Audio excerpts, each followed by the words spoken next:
Hi guys, welcome back to OCD Recovery's YouTube channel. Gemma here. I wanted to talk a little bit today about ways to increase your frustration tolerance. So we talk quite a lot about frustration tolerance because as people with OCD, we naturally experience a lower frustration tolerance than most people. And that's because we have got into a cycle of feeling very frustrated, feeling very anxious, feeling very scared, upset, whatever that strong emotion is that we're feeling, we feel that, and then we go into a compulsive behavior because we have the belief that we can't stand that feeling, that feeling is too bad, too hard for us to experience, and therefore we have to do something to remedy that.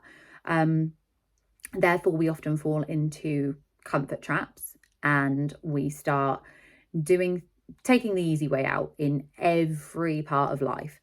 So some ways that I used, just small things to build up that frustration tolerance over time is, let's say you go into a supermarket and there's, empty self-checkouts or a couple of like small queues, or there's quite a long queue,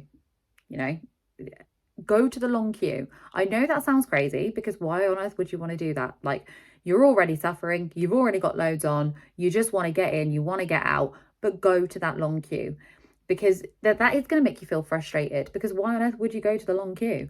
So not only that feeling of, well, why would I do that? Like that's too much. I don't need to do that. But also then just the frustration of standing there. I found it's really funny actually. I found supermarket queues really difficult. And I know that sounds strange. Well, it probably doesn't to you, actually. I feel like when you say things like that to people with OCD, they probably understand that.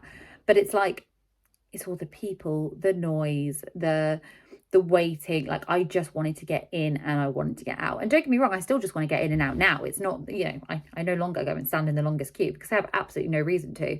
If there was a really long queue, I could absolutely stand in it and it wouldn't bother me.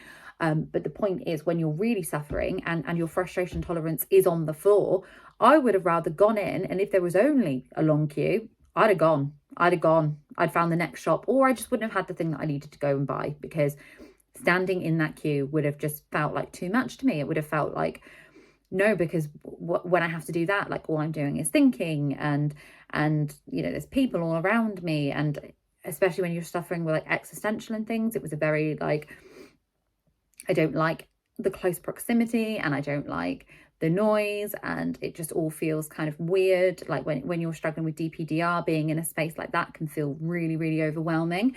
So yeah, something like that, great for increasing frustration tolerance.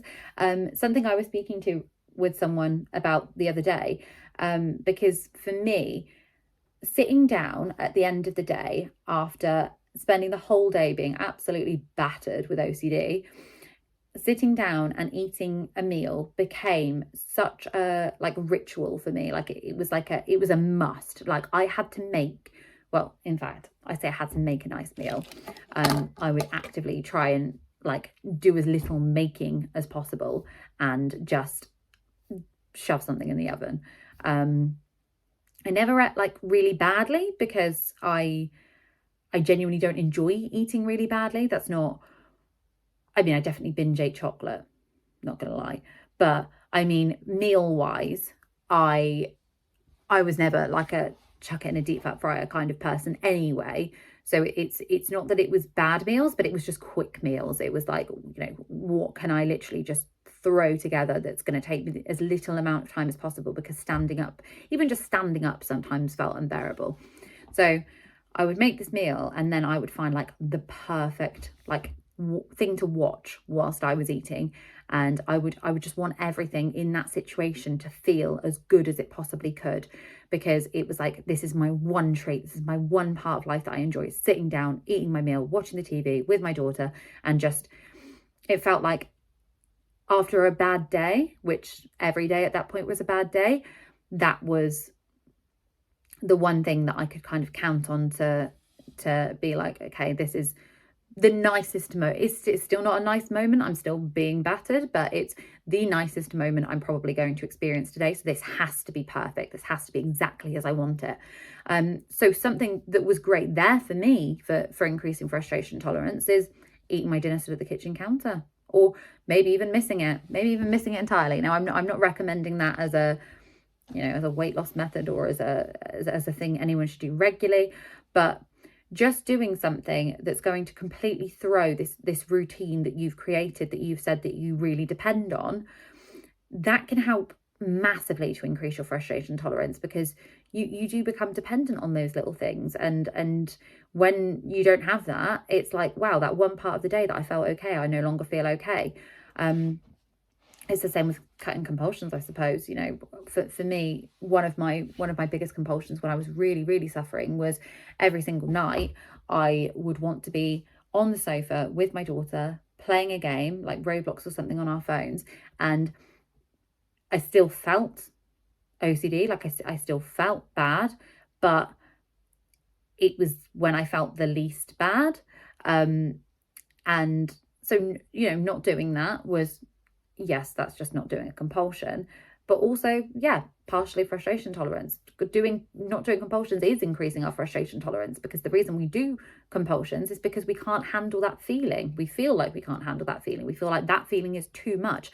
Therefore, we have to do something to stop that feeling. Therefore, we do the compulsion. By not doing that, you're not only not doing a compulsion and therefore not enforcing that belief, you're also increasing your frustration tolerance, which is going to help you not only with OCD, but just with life in general. Increasing your frustration tolerance is helpful in every single aspect of life. So that's going to be something really, really important to practice. And any situation that you can think of that you can put yourself into that situation is going to be really important. Thanks for watching, guys. If you want to go through any of our coaching services, the details are just at the end of this video here. And if you've got anything in particular, any topics that you'd like me to cover, please just pop a comment down below, and I hope you all have a wonderful day.